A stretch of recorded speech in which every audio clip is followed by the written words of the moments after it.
Your truck agent. That's who we are. I'm Roscoe. This is Mark. And we want to tell you about the cycle of a load. Roscoe, you don't know how many times I've gotten a call from a driver who's just got a new factoring company and he's all ready to go. Yeah, and He then what do you thinks do? he's got the authority, got the insurance, Got the truck. got You the got a truck. Yeah. decals for the hut and all the different states to run All in. except the most important thing. Where do I find Yeah, freight? right. Some freight that'll pay some money. So this is for a new owner operator, whether you're driving or you're just owning a few trucks, and you're frankly just trying to figure out how to get paid. In other words, you want a strategy, Right. not just out there get lucky. Hope you get a load. Hope you get paid. You want a basic business model Right. as to how you're going to proceed, and that's what we're here. We're gonna try and walk you through that in a decent way so that you can understand it. And we have a two-pronged approach. Our strategy is very simple. Yeah. We have a question. Do you follow the money? Or do you chase the destination? Right. Now, both can work. It's just which one is going to be better for you and which one is going to be more profitable. Right. So following the money is easy. We pick the loads that pay the most,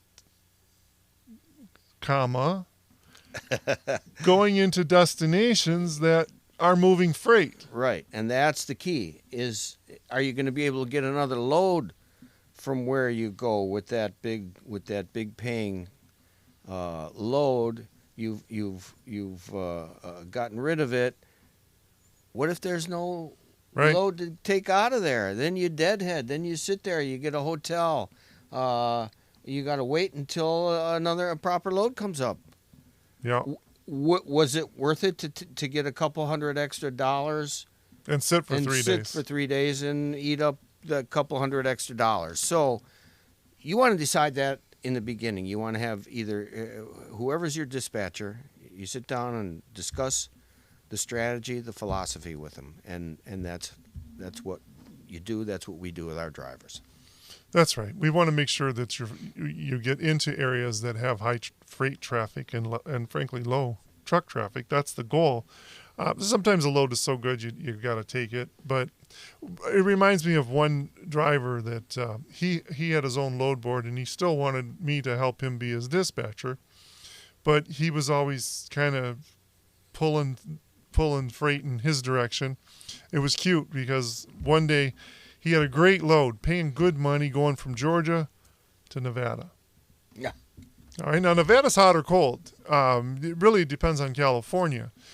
California is a big industry, and they have a lot of freight going out of California.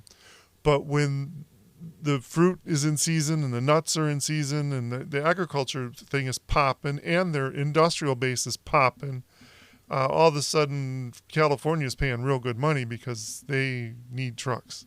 So he wasn't there during that time. This was, a lull in everything. So he gets unloaded in Henderson, Nevada, and proceeds to sit for 3 days and That's calling me every 15 minutes. Yeah, where's my next load? Well, So we learned. We ended up putting a couple of LTL on him, and frankly, he did pretty good because we hopscotch loads all the way back to the East Coast.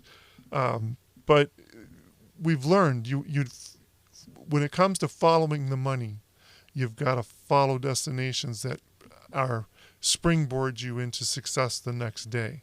I would rather have 3 small daily loads that pay your truck good profit, than one big load that's not as profitable.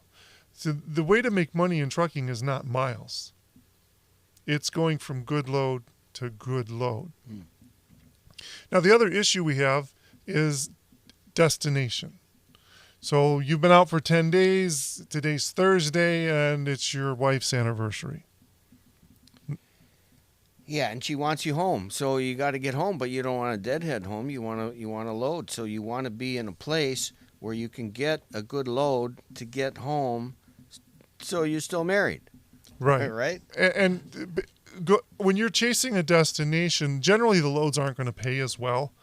uh, because you're kind of basing it on your needs, not the customer's But needs. sometimes you just have to do it. But we don't want a deadhead. So knowing how to route you back to where you get home once in a while in a profitable manner is really one of the keys to success. And the deal is, we do this hopefully as much as we can in the beginning, before you take off. We know where you're going to go, that there will be freight there for you to pick up and get out of there with. Right.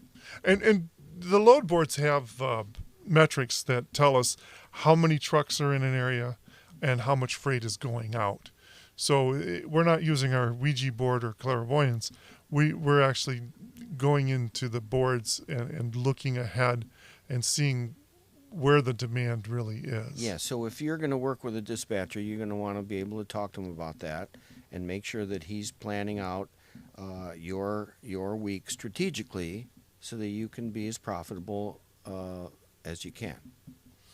So you drop off at night and you get your 10 hours in. Your logbook's back to healthy, and we're going to start calling on loads. So generally the load boards wake up about 8 o'clock Eastern time. Not much happens before then. Not much happens after 5 o'clock. But if on a good day we're cracking that board about 8 o'clock, and let's say a good load comes up that's going in a direction that makes sense and it's paying a rate that makes sense. So what we're going to do is we're going to pick up that phone and we're going to call on that load. And while we're calling on that load, we're on our other computer screen with your factoring company doing a credit check on that broker. Make sure they pay. Right. Because we don't want you running a $2,000 or 2,000-mile load and not get paid. Yeah. That's bad. So, right? Yes, bad for business. So credit check's an important part of what we do. And you can do this too. Yeah, it's just a matter of if you're working with a factoring company, generally they'll have a system where you can do a credit check on a broker, make sure that broker is paying their bills.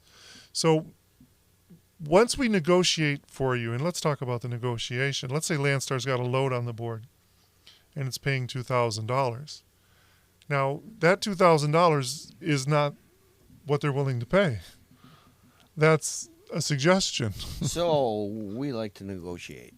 That's the whole deal. And Mark is pretty good at it. He knows usually what they'll do. So that's so you don't have to take the initial price. Right. A good dispatcher will make you more money than you pay them by virtue of negotiating the freight with the brokers, bringing that price up a little bit. And again, when I'm looking at a board and there's 60 loads going out in 3 trucks, I know we've got a little negotiation power. That doesn't mean we're going to be able to triple the rate. Don't misunderstand that.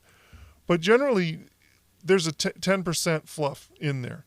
So if they're offering 2,000, we know we can get that load for 2,200. But that's not where we start. I may start as high as 2,600.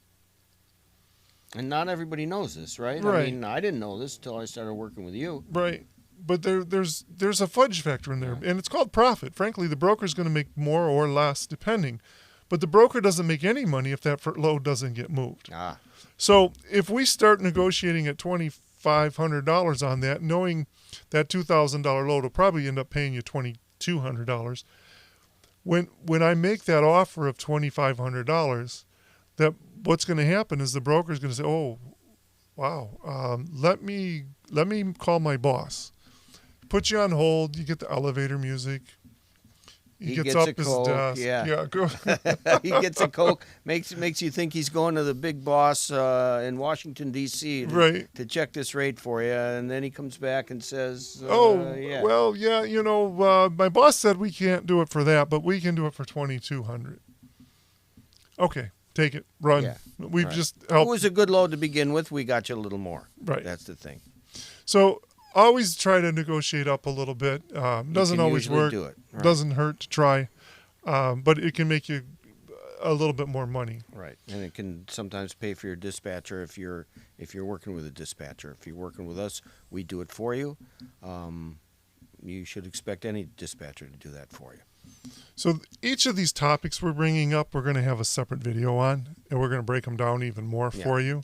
But once we've negotiated a price on a load, now that broker is going to ask what our MC number is. Well, he's And- going to ask a few more things than that. Well, but he's asking the MC number to Yeah. see if there's a relationship established. Right. And if It- you've not moved for this carrier before, he's going to ask you to complete a carrier package. Now, Roscoe, tell us Right. about a carrier package. Well, the carrier package is basically the compilation of all your documents so that the broker knows that you're legitimate, that he knows you're responsible. He basically knows you're going to get his freight, and it's his freight now. You're going to get his freight to where it has to go. So you have to, it's an application that you have to fill out so that basically you want to apply so that you can work for them. And you're going to need your authority, your insurance document, your W-9, and your factoring company information so that you can get paid once you deliver the. and how long does that Right. take to put all that together? Well, if you have all your information handy in a document that can be emailed or downloaded and sent to the company, then you're in pretty good shape, and it can take between 10 and 20 minutes. Now, is that done digitally or on paper? Usually digital. For some carrier packages, you have to download and then fill it out by hand and then scan it and resend it. That can take a little longer. Those and you are a have to pain. have that's a pain. You have to have a scanning machine. You have to be able to do it. But your dispatcher is usually prepared for that. We can handle it. It's usually no problem. Now, if you're on the road or if you're unloading and you're looking for your next load, you're doing it yourself, it might be a pain. But we do that for all our drivers, and it's just part of the deal. It has to be done. Otherwise, you won't get the rate confirmation. Yeah, and if your spouse is your dispatcher, we're going to hopefully we'll give you some tools to help that person become more effective Yeah, we'll show you how to in do it. helping you. We'll give you all the steps to do it. You'll be able to do it yourself or whoever your dispatcher is, and then you can make sure they're doing it right once you know. So we found a load. We've done a credit check. We've got the carrier package in order. We've locked that price down. Now you're looking for 2 more documents, and that's really all you need when you're moving freight is 2 basic documents. Once your carrier package is in, yes. The negotiated rate that you've done with that broker will come back to you in the form of what's called a rate confirmation. Now, that's not just for you. That's so you get paid. So the rate confirmation is going to establish a few things. Number one, it's going to establish how much they're paying you, basically how many miles you're driving, certainly where your pickup is, where your drop-off is, what commodity you're pulling, 18 boxes that weigh 18,000 pounds, a nice description of what the freight is. That rate confirmation becomes part of your paperwork to get paid. Once you get to the pickup and you're going to put freight on your truck, the shipper should have another document called a bill of lading. Which is maybe more important than the rate confirmation because it could keep you out of jail. Well, yeah, minor details. So let's talk about that. Sometimes we've picked up tractors in farmers' fields. Yeah, you go to, say, a farmer wants to ship something and you bid on it, you get it. He says, okay, come get it. You don't just put it on your truck and drive away. Yeah, Go to the address and but the farmer's not going to have a bill of lading, is he? Yeah, he's just a farmer. I mean, he handles his job. You got to handle yours. So we show you how to keep your own bill of lading. Keep some in your glove box. It's a copy. We'll show you how to get it. Yep. Straightforward, if you simple work with document. us, we'll have it for you. We can handle all that stuff, and we'll show you that in a subsequent video. You can pick up a good bill of lading you can pick up a bill of lading from a good truck stop. A good truck stop. We'll have a bill of lading, right? Right. Not a bad truck stop. No, not just your flying Yeah. flying the wall truck stop, but a Right. flying J will. Right. So you have your bill of lading, and you're on the road, and you deliver your freight. Now, how do we prove you delivered? The bill of The lading. bill of lading gets signed. And once you have that signed bill of lading, they can't come after you. They're not going to come after you for damaged freight. They're not going to. Because at that point, it's their freight. Right. It was your freight. Now it's their freight. Right. You're off the hook for Right. insurance purposes. And you're going to get paid now once you either get those documents to us or your own dispatcher, or you send it to your factoring company. The factoring company then sends it back to the company. The money gets transferred. You get paid, which is the whole point of this operation, right? And the reason we bring in the factoring company is we've seen drivers that maybe they've got a little bankroll. Not very many when we get started, right? We're all starting from scratch most of the time. But I've seen mature drivers come in and tell me, oh, I don't want to work with a factoring company. I have reserves. Yeah, I'll wait 30 days to get the money. Okay. So what happens is they pick up the runs. I've seen one gentleman picked up 4 runs in one 10-day period. And he gets home and goes on a little trip, and he comes back. 1 run paid, 3 did not. Even though you check their credit. Yeah. And then he goes out on another cycle, comes back, and the money's still not there. So having a good factoring company takes the number one. A broker is less likely to mess with a factoring company because they have a legal department and they know what to do and how to keep the flows moving. So I recommend when you're getting started, use that factoring company, get that cash flow coming in.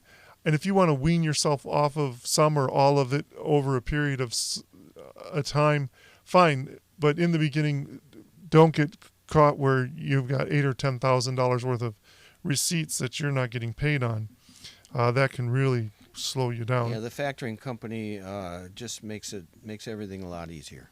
You don't want to spend 3 days while you're home chasing money. Yeah, right. Because that's not fun. It's not fun. It's stressful. You either want to be on the road driving, making more money, or you want to be home relaxing and not being stressed over the fact that you didn't get paid. So factoring companies can do that. The dispatcher helps the factoring company, makes it all easier. So here's the deal. We take the rate confirmation, you send that to us. Take the bill of lading, you send it to us. If you send it to us before noon, most of the time, we're going to send that into the factor company. They're going to have your money for you before the close of business. Go right into your account. That day. So bill of lading, rate confirmation, Factoring company. Then you check your deposit, and then the most important thing in this whole cycle of a load board We start all over again. is repeat. That's right. Repeat it, start over again, make more money, get back on the road, make more money. Yeah, keep that truck rolling. Pay your bills, pay that mortgage, pay your insurance, make more money. It's not easy. What you've done is not an easy task. I understand the freedom. I understand getting out there and having the windshield as your office. Yeah, Mark did it for a long time, millions of miles. But I also understand the stress. Yeah, And, right. and if we can help you with some of that along the way, that's great. We're going to do individual videos on the rate confirmation, carrier packages, and the bill of lading. Just look for them. If you've got things you need help with or you want advice on, put it in the comment section. And if you guys are asking for advice and things we don't know about, we'll put it out to the group. There's nothing you don't know. Oh, goodness. Are you Come kidding? on. I learn every day. But we'll put it out, and we'll try to help you get some answers. If we're getting a lot of the same questions, we'll do the research and come up with some good answers. So we will make your path a little easier That's our as goal. you go. To get you on the road, make it profitable, and keep you doing it, keep you happy. Thanks. Look forward to the next time.